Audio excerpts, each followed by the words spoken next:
Injil Matius bab 22. Lalu Yesus berbicara pula dalam perumpamaan kepada mereka. Hal kerajaan sorga seumpama seorang raja yang mengadakan perjamuan kawin untuk anaknya. Ia menyuruh hamba-hambanya memanggil orang-orang yang telah diundang ke perjamuan kawin itu, tetapi orang-orang itu tidak mau datang. Ia menyuruh pula hamba-hamba lain, pesannya, "Katakanlah kepada orang-orang yang diundang itu, sesungguhnya hidangan telah kusediakan, lembu-lembu jantan dan ternak piaraanku telah disembelih. Semuanya telah tersedia. Datanglah ke perjamuan kawin ini." Tetapi orang-orang yang diundang itu tidak mengindahkannya.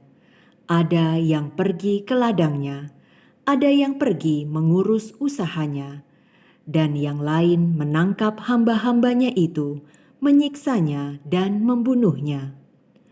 Maka murkalah raja itu, lalu menyuruh pasukannya ke sana untuk membinasakan pembunuh-pembunuh itu dan membakar kota mereka. Sesudah itu ia berkata kepada hamba-hambanya, "Perjamuan kawin telah tersedia, tetapi orang-orang yang diundang tadi tidak layak untuk itu. Sebab itu, pergilah ke persimpangan-persimpangan jalan dan undanglah setiap orang yang kamu jumpai di sana ke perjamuan kawin itu." Maka pergilah hamba-hamba itu, dan mereka mengumpulkan semua orang yang dijumpainya di jalan-jalan, orang-orang jahat dan orang-orang baik, sehingga penuhlah ruangan perjamuan kawin itu dengan tamu. Ketika raja itu masuk untuk bertemu dengan tamu-tamu itu, ia melihat seorang yang tidak berpakaian pesta. Ia berkata kepadanya, "Hai saudara, bagaimana engkau masuk kemari dengan tidak mengenakan pakaian pesta?" Tetapi orang itu diam saja. Lalu kata raja itu kepada hamba-hambanya, "Ikatlah kaki dan tangannya, dan campakkanlah orang itu ke dalam kegelapan yang paling gelap. Di sanalah akan terdapat ratap dan kertak gigi.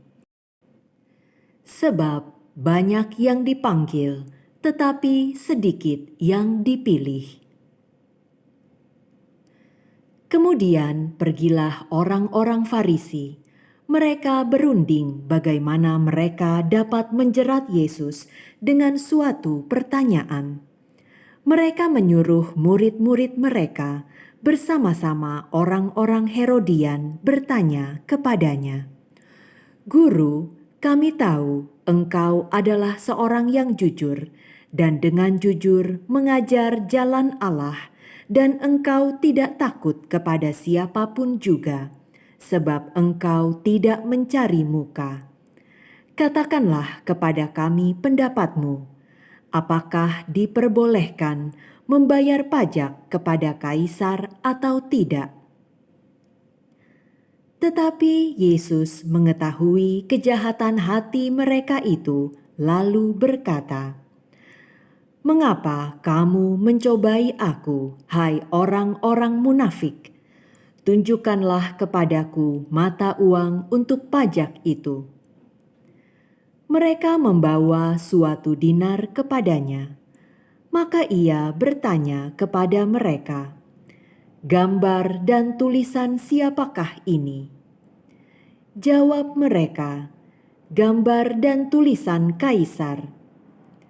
Lalu kata Yesus kepada mereka, "Berikanlah kepada kaisar apa yang wajib kamu berikan kepada kaisar, dan kepada Allah apa yang wajib kamu berikan kepada Allah." Mendengar itu, heranlah mereka dan meninggalkan Yesus lalu pergi. Pada hari itu, datanglah kepada Yesus beberapa orang Saduki yang berpendapat bahwa tidak ada kebangkitan. Mereka bertanya kepadanya, "Guru, Musa mengatakan bahwa jika seorang mati dengan tidak meninggalkan anak, saudaranya harus kawin dengan istrinya itu dan membangkitkan keturunan bagi saudaranya itu. Tetapi di antara kami ada 7 orang bersaudara. Yang pertama kawin, tetapi kemudian mati. Dan karena ia tidak mempunyai keturunan, ia meninggalkan istrinya itu bagi saudaranya. Demikian juga yang kedua dan yang ketiga, sampai dengan yang ketujuh. Dan akhirnya sesudah mereka semua, perempuan itu pun mati. Siapakah di antara ketujuh orang itu yang menjadi suami perempuan itu pada hari kebangkitan? Sebab mereka semua telah beristrikan dia." Yesus menjawab mereka, "Kamu sesat, sebab kamu tidak mengerti kitab suci maupun kuasa Allah.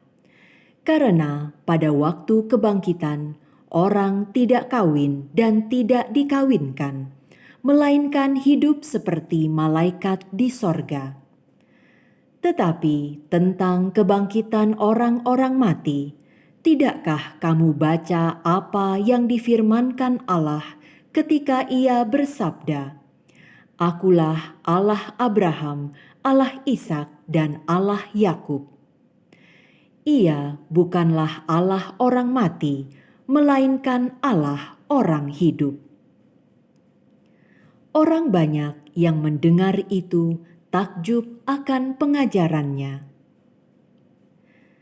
Ketika orang-orang Farisi mendengar bahwa Yesus telah membuat orang-orang Saduki itu bungkam, berkumpullah mereka, dan seorang dari mereka, seorang ahli Taurat, bertanya untuk mencobai dia, "Guru, hukum manakah yang terutama dalam hukum Taurat?"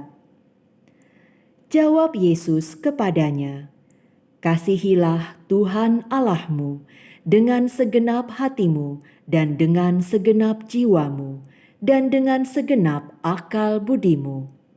Itulah hukum yang terutama dan yang pertama.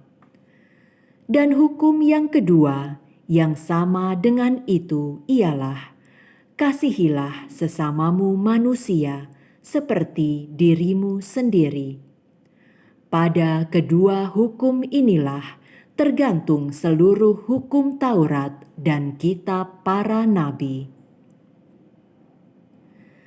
Ketika orang-orang Farisi sedang berkumpul, Yesus bertanya kepada mereka, katanya, "Apakah pendapatmu tentang Mesias? Anak siapakah dia?" Kata mereka kepadanya, "Anak Daud." Katanya kepada mereka, "Jika demikian, bagaimanakah Daud oleh pimpinan roh dapat menyebut dia tuannya ketika ia berkata, 'Tuhan telah berfirman kepada Tuanku, duduklah di sebelah kananku, sampai musuh-musuhmu kutaruh di bawah kakimu.' Jadi, jika Daud menyebut dia tuannya, bagaimana mungkin ia anaknya pula?"